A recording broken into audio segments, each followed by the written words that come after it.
have a look at what this looks like. Yeah, some interesting, definitely some interesting patterns there. Well, welcome back everyone. You're gonna find me in another old riverbed here in outback Australia. Found this river actually on our Google Maps, not too far from home. So I thought I'd come out and explore, take some photos of patterns in nature. And walking up the riverbank here, I noticed this, I believe it's a red river gum tree, possibly, with its roots hanging out on the escarpment of the side of the riverbank here. And I set my camera up and I'm doing a landscape orientation. Might try a portrait too. But yeah, it just jumped out at me.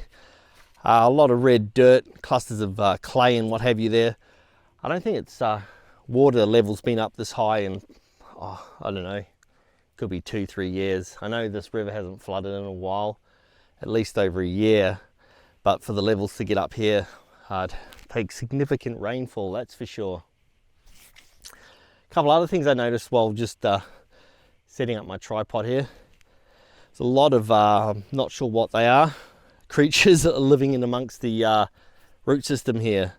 There's all these big holes, some of them 4 or 5 inch wide or in circumference, diameter, sorry, and yeah, be interested to know what is actually down in those holes. Yeah, but before I show you the image, I want to show you these holes. I'll get down here nice and low. I'll just flip the old camera around. These are the holes here. You can see they're quite big. Touching my finger, really big. There's one there. Come over here, there's another big one just here.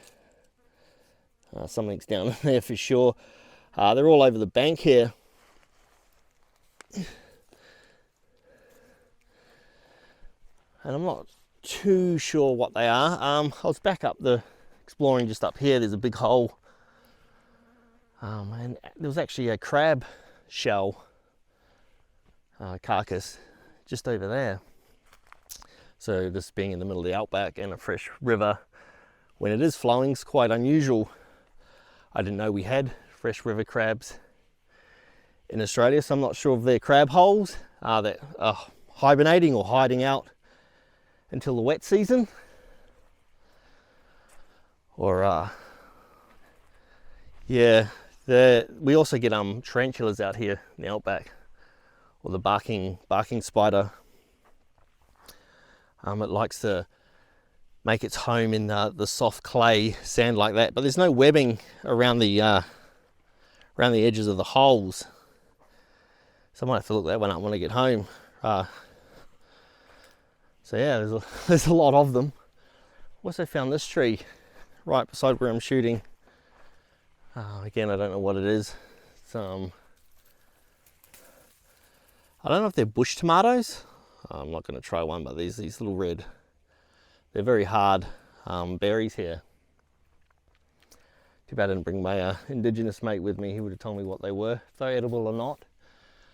Being in the outback, possibly could be edible, but like I said, I'm not going to try them right now.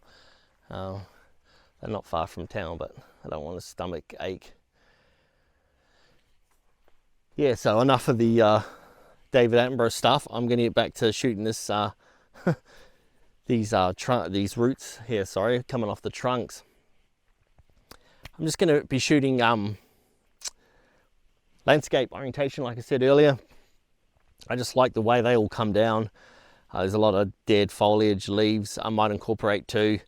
Might zoom in and crop, make a tighter crop of these root systems. But yeah, they're really cool. And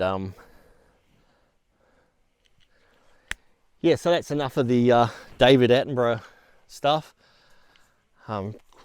Quite intrigued actually what's down in those holes. I'm still racking my brain thinking what they could be. Like I said, maybe a freshwater crab waiting for the wet season, or worst case scenario, the barking tarantulas. But either way, they're down there and I'm up here. Yeah, back to the back to this image. Landscape orientation, I just like the way all the roots are coming down, so then spreading out at the bottom. I'm going to do two, see which one's better. I'm going to do a tighter crop, and then maybe a larger one of some of the dead foliage. Might even get some of those holes in it. I probably can't avoid that actually. There's quite a few of them there.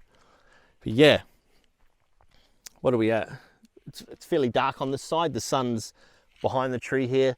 So everything on this bank's in shade, which is good because nothing's going to get blown out. Just realign that. What am I at? 1/10 of a second f9 ISO 100. Try 16:9 on this one. Love my 16:9. Yeah, it's pretty cool. Pretty cool shapes and patterns there. And then I'll want to do a 1:1. Yeah, it's nice.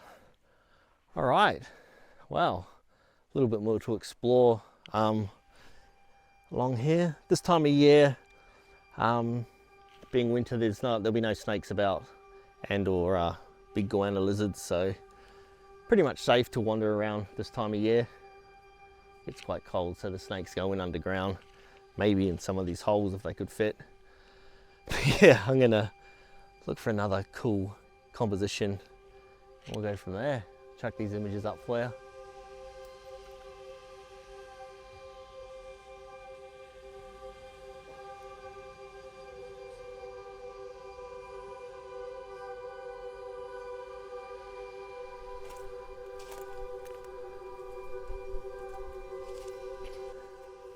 Wow, coming back along the river, dry riverbed here. Seen this old red river gum tree just here, and I noticed this indent, this cutout. It's not natural. It's not made by nature or a deformity in the tree.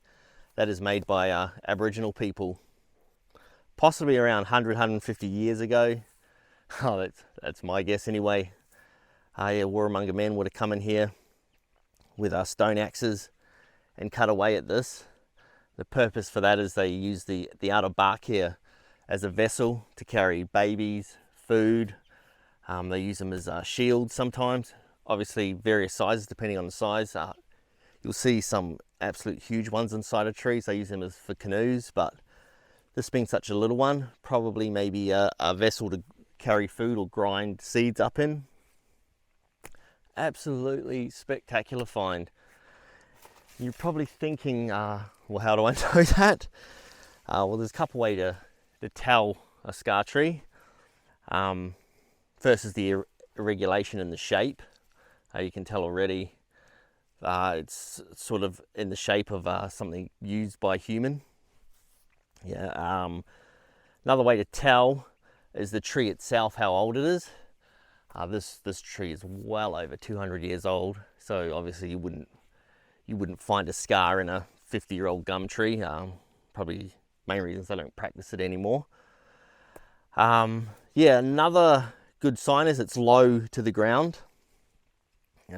Soils are eroded away, but they usually cut them just above the ground or the soil where the trunk comes out. Another sign is always by a river or water source, they'll do it. I'm right by a dry riverbed. Another good indication is they'll always do it on the east side of the trunk or southeast facing side of the trunk. Oh, that's east, almost southeast actually, so it's perfect. They say that doing it on that side of the trunk helps regenerate the tree quicker and easier. I'm not sure thing behind that, but yeah, what an absolute find. Have to get a photo of this, document it. Yeah, quite excited by this. So I'm going to set my camera up, probably just get a nice image of this scar gum. What a beauty. Although this riverbed's completely dry, it does get water in the wet season, so they definitely would have made camp around here amongst amongst these trees during the wet season. Easy water source. And I was saying before, there's a big divot back there where I found that crab. Most of the year I think it actually has water in it, so really good find. So I got my 24 to 200 on, still probably about 2 feet away from the tree itself. I'm going to do one landscape and portrait orientation, take it back into the Lightroom and play around with it. I've actually only ever seen one other scar gum tree in my life, and that was in Carnarvon Gorge. Saw one there. I was there with my wife and she pointed it out. But yeah, I'll have to bring her here and show her this one. She'll be stoked. Yeah, so landscape, 125th f9 ISO 100, and might do a portrait one, see if I can get portrait orientation of it. Cool. I think landscape might work better. I do like these the white against the red. I know it doesn't show up very well, but that is, I think that's why it's called a red river gum. You get this red pattern through it, and the red and the white almost look like army issued camouflage.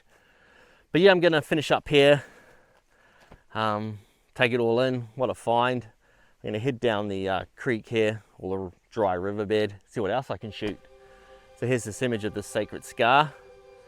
I'm gonna move on.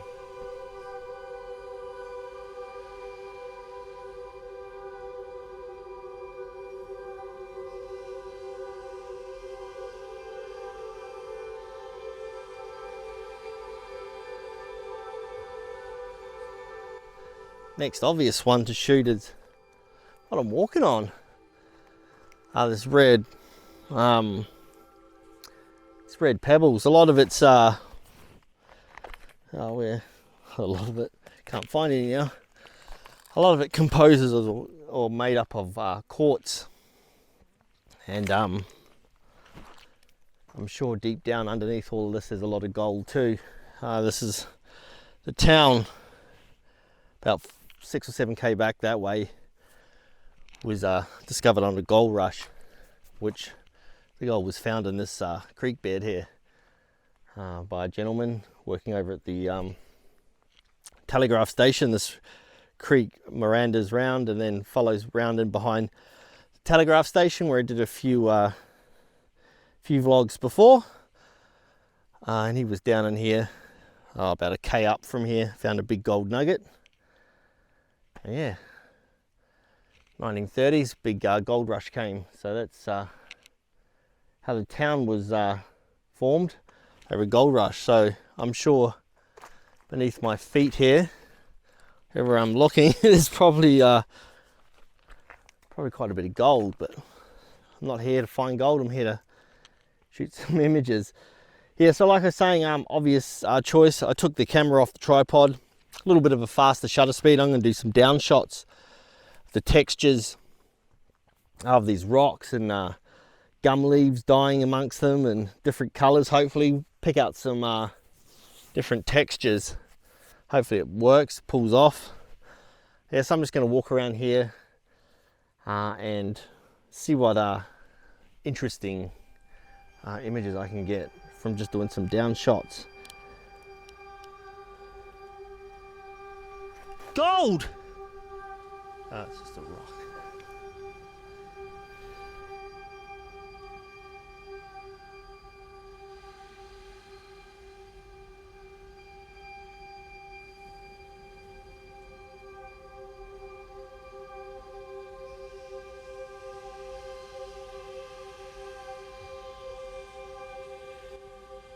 Well guys, I'm wrapping it up. I was inspired. I did a different video last week, black and white. Wasn't feeling inspired of recent times or lately, so getting out doing something completely different, changing it up. Again, this week's vlog, getting out, getting some more intimate shots, something different than what I normally do landscape wise.